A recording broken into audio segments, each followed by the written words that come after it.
titigil ang mga rescuer, pati na mga pamilya sa paghahanap sa mga nawawala sa Negros Oriental. Kanina nasaksihan ng GMA News ang paghahanap sa isang babaeng natabunan ng landslide kasunod ng lindol. Nagawa pa raw nitong mag-text matapos siyang matrap sa guho. Mula sa bayan ng Himalalod, nakatutuklay si Salima Refran. Salima. Mel, ang bayan ng La Libertad ay katabing bayan lamang ng bayan ng Tayasan kung saan nga sinasabi nga nandoon umalapit doon ang epicenter ng lindol na naganap kahapon ng tanghali. At ito ay katabing dagat din, no? At matapos ang lindol kahapon ay nagkaroon nga ng mga landslides. At isa doon sa mga lugar na nagka-landslide ay itong barangay Solongon. At may mga naitalang nawawala at kanina nga naabutan pa namin yung paghahanap sa kanila. Alam ko kayo. Ganito ang tagpo sa landslide area sa barangay Solongon nang abutan namin kanina pasado alas 3 ng hapon matapos may makita sa guho.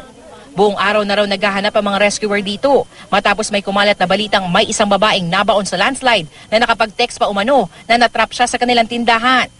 Si Jonar Ganaganag ang nakatanggap ng text message mula sa nobyang si Cindy. Nagtitext na may nakita siyang may hayag.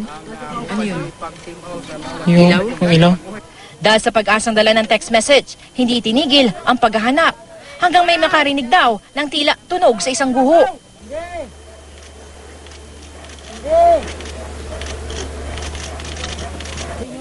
Sa lugar ng guho, nakuha ang cellphone ni Cindy.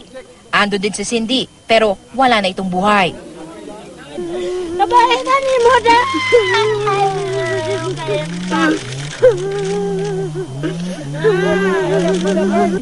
Hindi makapaniwala si Jonar sa nalaman. Hindi pa nakita ang mukha niya. Hindi siguro.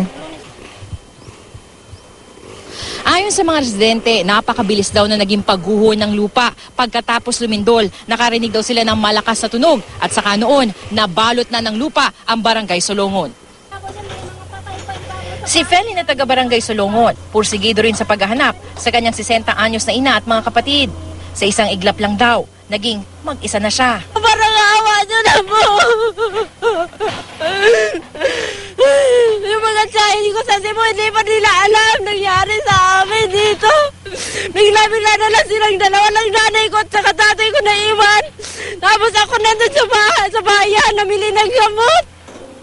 Ayon sa ilang barangay official at residente rito sa barangay Solongon, nasa 30 hanggang 50 taong nawawala sa guho. Kaya walang tigil ang mga rescue team at mga residente sa paghahanap.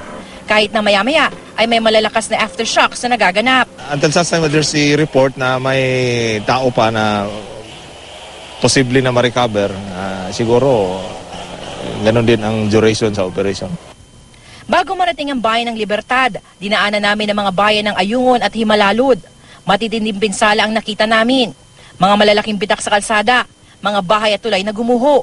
Ang ilang tulay, mga maliliit lang na sasakyan ang pwede makadaan dahil sa mga bitak. Ang Pangalungan Bridge nga, tuluyan na bumigay. Kaya napilitan kami dumaan sa Sapa, papuntang iba pang bayan ng Negros Oriental. Si Corazon, naabutan namin kinukuha mga maisasalbang gamit sa gumuhong bahay sa Ayungon. Hindi pa makuha ang iba, yung iba na lang. Bakit po hindi po makuha? Kasi may earthquake pang mga 12 ko, no? Sa bayan ng Himalalod naman, nakita namin si Makoy na naglilikas ang buong mag-anak kasama ng alagang aso. Saan po kayo pupunta, kuya? Doon sa itaas. Bakit? Baka nag-iwas baka sakaling may darating na malaking tubig. Mel, matindi ang pangangailangan ng mga residente dito sa La Libertad. Kailangan nila mga damit, pagkain, tubig at mga gamot. May mga balita kasi na may mga evacuees na nasugatan ng lumindol. Samantala, Mel, nakararanas tayo ngayon na mahinang pag-ambon dito nga sa may tulay ng Pangalawa, no? Naputol ang tulay na ito, Mel, no? At ang ginagawa ng mga residente para makatawid, kinakailangan nilang bumaba dito, no? Pababa yung incline, medyo delikado, tapos nagbababa sila ng hagdanan doon sa kabilang gilid para makatawid yung mga tao. Mahirap itong sitwasyon na ito, lalo na itong lugar na ito, yung daan papunta doon sa La Libertad kung saan nga meron pang landslide. At yun nga ang hiling nila, sana maisaayos daw kaagad itong tulay na ito. Samantala, Mel, mapalad tayo ngayon dahil makakasama natin si NDRRMC Executive Director Yusek Benito Ramos. Yusek, magandang gabi po. Si Miss Mel Chanco po nasa studio. Magandang gabi po sa inyo, Yusek Ramos. Magandang gabi, Mel, at magandang gabi sa ating mga kababayan, lalo na dito sa probinsya ng Negros Oriental. Yusek, bigyan niyo ho kami ng update kaugnay ng mga rescue operations na nagaganap ngayon dyan. Meron na po, ilan po ang kabuang casualty at ilan ang nasawi, ilan ang pinaghahanap pa. Paano po ang tala? Ano po ang tala ayon sa inyong kaalaman o sa kaalaman ng NDRRMC? Yusek. Kaya Mel, nandito ako ngayon bumisita para makita ko mismo kung anong sitwasyon. So dumaan ako dyan sa 302nd Infantry Brigade ng Philippine Army na may operational jurisdiction dito sa Negros Oriental. Nandyan sila sa La Libertad, Mel, yung barangay Sulungon na tumutulong dyan sa paghahanap ng mga nawawala. Opo.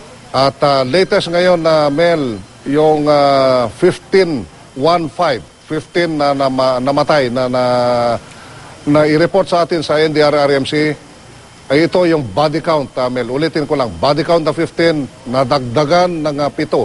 Ito yung galing sa hospital na injured nung unang pagyanig dito sa Oriental. So bali 22 na ang lahat ng namatay, Mel. 29 pa rin ang nawawala sa munisipyo ng Gihulngan. At meron report na 42 naman ang nawawala dyan sa La Libertad, lalo na doon sa barangay Sulungon. So nandito lahat ang ating mga responders. Makikita natin dyan sa screen natin, Mel. Yung heavy equipment ng probinsya, yung NOSAR, Negros Oriental Search and Rescue Unit, at saka yung Philippine Army under kay Colonel Patrimonio ng 302nd Infantry Brigade. Doon naman sa kabila ng Negros Occidental naman, Mel, meron tayong isang brigade din dyan, si Colonel Oscar Lactau, na kaagapay din sa ating mga kababayan sa kabila ng probinsyang ito.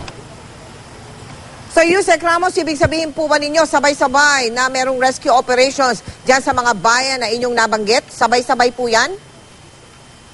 Sabay-sabay ito, Mel. At yun na nga, yung ibang units. Dahil yung isang brigade nito ay meron 2 infantry battalion. Aha.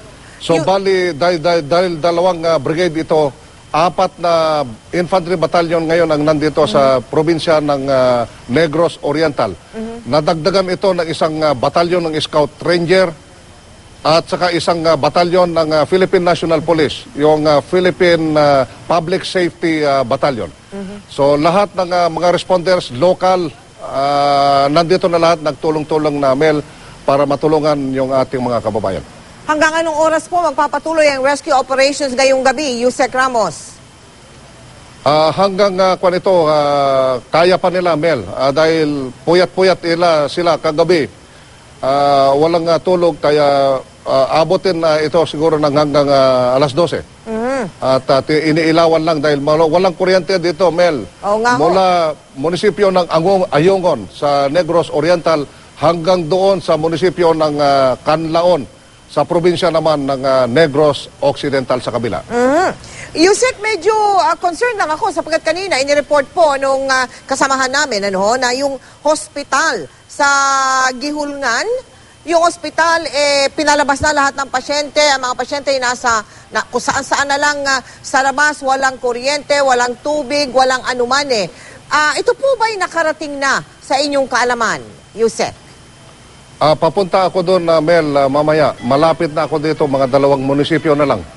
Para umabot ako dyan sa city ito, siyudad ng Gihulngan, Mel. Opo. Yung mga tao kasi natin, mga kababayan natin na nasa hospital, ay medyo may takot pa rin dahil patuloy ang aftershock ng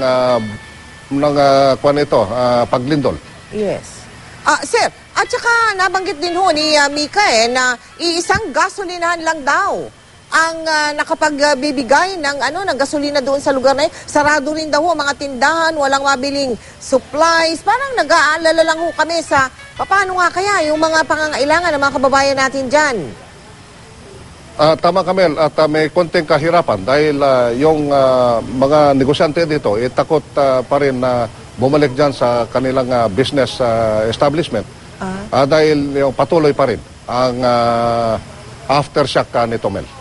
Yusek, ang GMA Kapuso Foundation po ay nakatagdang pumunta dyan para maghatid ng mga pangunahing tulong. Matutulungan nyo ba kaming makarating din sa mga lugar na hindi na-isolate po dahil sa mga putol na tulay? Can you help us reach these people na kailangan ng tulong? Tama-tama, Mel, yung tanong mo dahil nung pag-landing ko kanina doon sa Dumaguete, tama-tama naman yung helicopters ng Philippine Air Force. Dumating sila nandyan. So, ito ay gagamitin natin para sa relief operations. Gagamitin ito ni Secretary Dinky Soliman. Kasama na yung sa inyo sa GMA Kapuso, Amel. Very good. Maraming salamat po sa inyo at magandang gabi, Undersecretary Benito Ramos, Executive Director ng NDRRMC. Maraming salamat din sa iyo sa Lima, Refran.